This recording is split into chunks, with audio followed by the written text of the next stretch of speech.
everyone, welcome to this little quick tip video. The idea of this one is to look at diminished arpeggios and a way to use them regularly. A lot of people learn them and then, you know, when that one moment where a diminished chord pops up in a song, they think, oh, I can finally use it. This way you can use them over almost anything in any key situation, but you can use it as a tool to use it as a tension that you can then resolve at the end of. So the way this works is we're going to just take, whether it's major or minor, this works over both, so you don't have to like relearn it in a different way.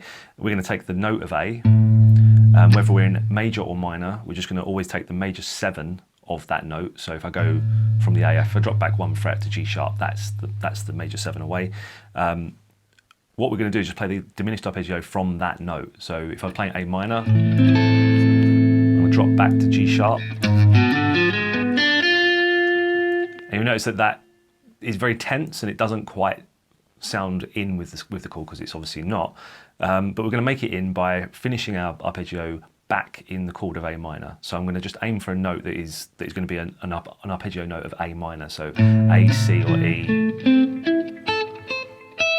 Any note that you're sort of near. So if I play that same phrase, when I hit that last note there, I'm on the note F. So E is obviously the neighbouring note to that, it's just a fret lower.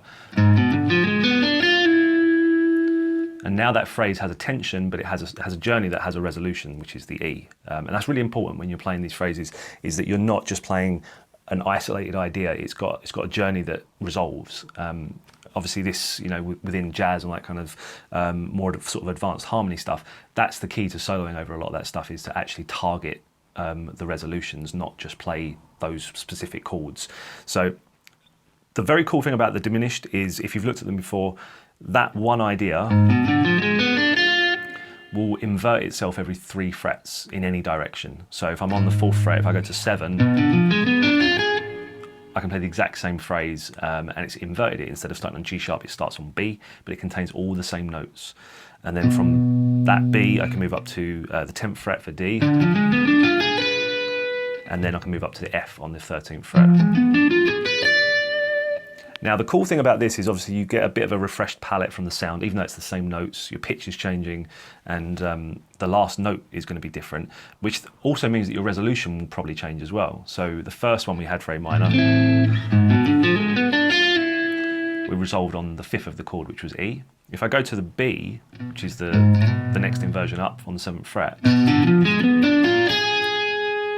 I end on the G sharp there, and obviously I want to go to A minor. So my resolution now will be neighbouring to the note A. So far I've had the 5th of the chord as the resolution, and that one gives me the root of the chord as the resolution. And if I go up one more, I end on the note B, which is a scale tone for A, but it's not a chord tone for just A. So if I actually go up one more, I get the note C.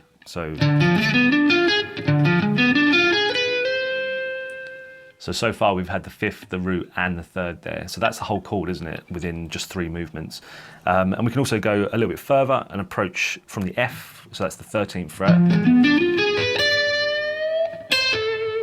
And I can use that D that I end on to go up to E, or I can go down to C, or I can just play a phrase that's within that box for A minor as well. So there's not a lot of work to be done with them. Really, it's just sort of taking the note that you're aiming for, dropping it a fret and playing your phrase, but looking for a chord tone resolution. So mapping your notes on the fretboard is really important, and knowing your chord tones for the chord is really important, because you can imagine this over a progression that's moving, you might want to aim for different notes, but you also might have really nice moments where if I'm playing in A minor and the chord of D minor comes up, if I play that G sharp diminished arpeggio, the last note of that is F, and the chord of D minor has F in it. So there wouldn't be a need for a resolution. It's actually, you can have a different system, you know, different sort of purpose.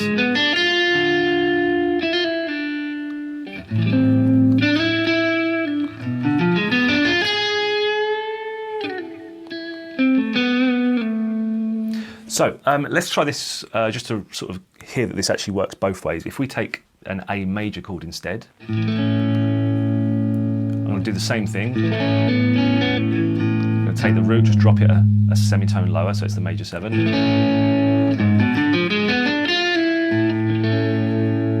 move it up 3 frets, and 3 again.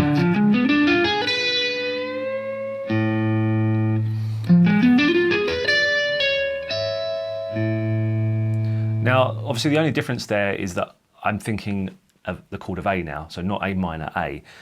So when I'm resolving, the root and the fifth are going to stay the same, so I can still resolve to that E note that we did before. That's going to work, so that's the fifth.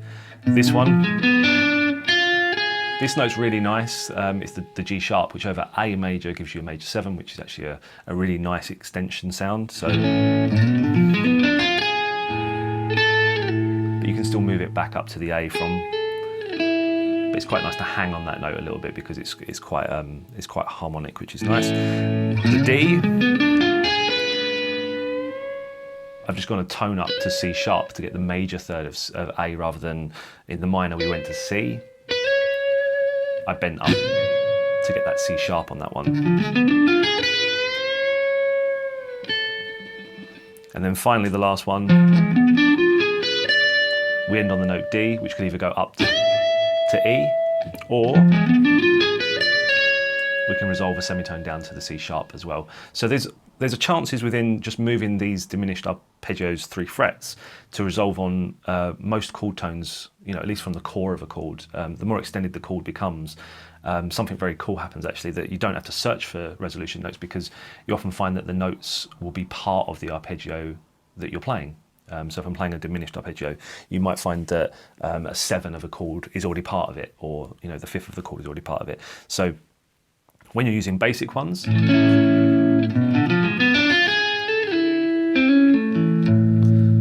just looking for that next neighbouring note. The great thing about it is that if you're playing a note that isn't a chord tone, chances are it's going to be right next to it. So trying the fret above, but do a bit of work and kind of like work out the key that you're in, work out the chord you're playing, and just look for those notes, and you'll discover you're sort of covering your fretboard a little bit more. You're discovering where the notes are on the fretboard a lot more as well. But it's a really cool trick. I've always found that really simple to approach. Just saying whatever the key is, I just drop a fret. And then all of your arpeggios, because they move 3 frets at a time, you haven't got to really remember them, because you can just drop it a fret and then just go up 3 frets, go up 3 frets, go up 3 frets, and then you end up back where you started. So it's a small idea, but it can sort of help you sort of add a little bit more tension into your playing. That I think music with too much resolution is quite sort of bland. We expect it too much. Too much tension, obviously, as well, is sometimes a bit of an acquired taste. But having that balance where you can actually play with purpose, I think that's something that a lot of guitarists are always striving for, is to actually feel that they're in control of what they're doing rather than just reacting to what they're doing. And this is a cool little tension idea that we're all familiar with, but it kind of just allows you to use it more often and in normal situations rather than just over diminished chords. So I hope it's a cool idea. Like I said, I'll put the little diagram in the description as well, but once you know the shape, you can just move that wherever you need to, and it's just about looking for the chord tones.